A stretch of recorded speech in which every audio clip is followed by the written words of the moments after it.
जंगल में सभी जानवर अपनी जिंदगी बड़े सुकून से गुजारे थे। सभी जानवर में मंजू नाम का एक हिरन भी रहता था। मंजू आदत से बहुत ही प्यार करने वाला और सबकी मदद करने वाला हिरन था। इस जंगल में मंजू ही सिर्फ एक मदद करने वाला हिरन था। एक दिन दूसरे जानवरों से इससे इसके खानदान के बारे में पूछा। जंगल में सभी जानवर अपने खानदान के साथ सुकून से रहते हैं। आपका खानदान कहाँ है? क्या आपको अपने घर वालों की कमी महसूस नहीं होती?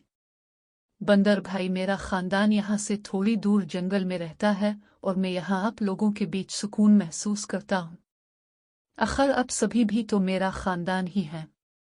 तभी उनके बीच एक दूसरा हिरन दौड़ते हुए आलिफ, इसका पूरा जिस्म जख्मों से भरा हुआ था। उसके जख्मों से खून रस रहा था और वो काफी घबराया हुआ लग रहा था। भैया, अब यहाँ कैसे? यहाँ पर आपकी ये हालत किसने की और हमारी माँ और अब्बा जी कहाँ हैं?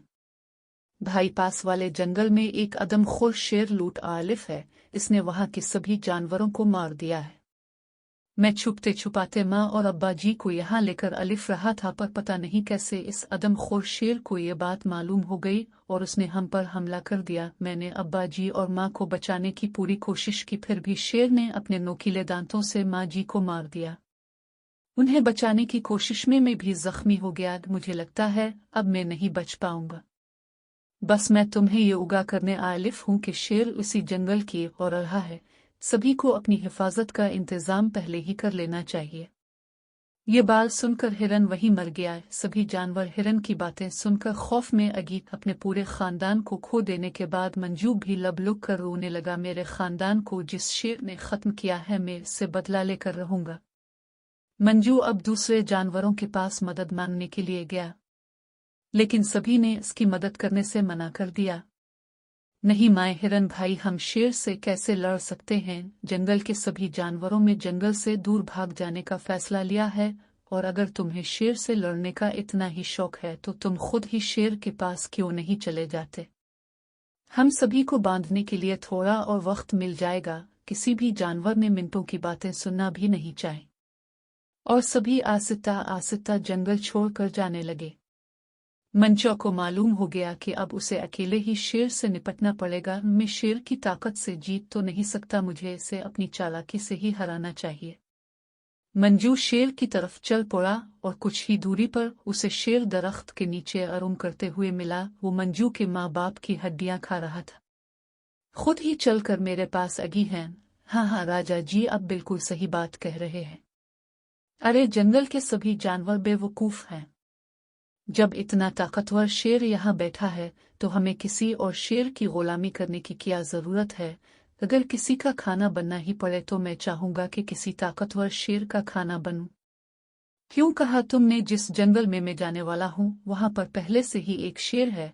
हाँ, बहुत ही ताकतवर है, पर मुझे पूरा यकीन है इस शेर का ही काम है। इसे एक बार बड़ी प्यास लगी थी, जिसके बाद इसने एक ही बार में पूरे तालाब का पानी पी लिया था। क्या वो सचमुच इतना बड़ा है?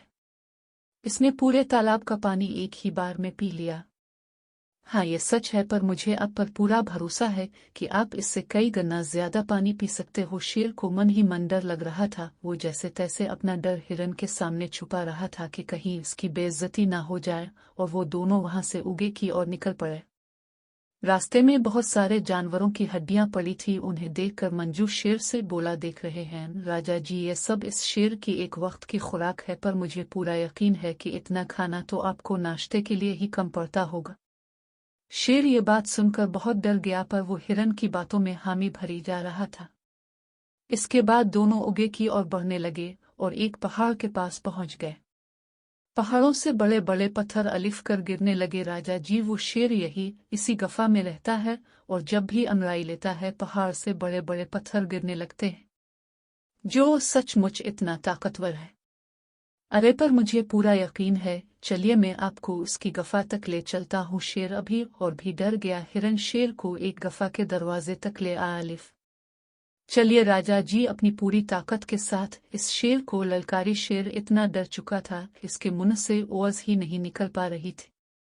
इसे लग रहा था कि इतना बड़ा शेर अगर मुझ पर आज झपट पड़ा तो मैं आज ही मारा जाऊंगा, और इसे इस बात का भी डर था कि हिरन के सामने इसके इज्जत न हो जाए। इसने अपनी पूरी ताकत लगाकर धार लगाई। इसकी धार ऊपर से टकराकर दुगनी होकर लौटी और ये सुनकर शेर बुरी तरह से भागने लगा। शेर वहां से भाग निकला और भागते भागते शेर की पूंछ झाड़ियों में अटक गई।